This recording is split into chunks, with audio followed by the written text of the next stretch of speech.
Hello mga kaibigan, ang video po na ito ay para sa mga wala o interesado sa mga interesado po ang subscribe para po sa susunod malalaman nyo agad sila po. Ito po ang libro ng Isimuka Banal sa ang libro po ng Isimuka sa pinakamalakas na libro sa larong isip. Nandito po lahat yung mga malakas na rasyon pangkumbate isip sa lahat ng uri ng labanan, dipinsa, iwas, disgrasya at sakuna. Ito po ang tunay na laman ng libro ng Isimuka Banalan sa Tatlo.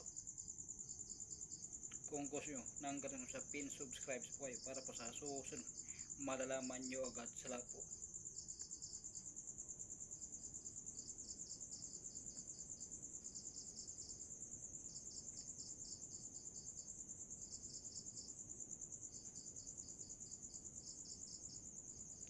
Sandali po, may bukulatin ko itong libro.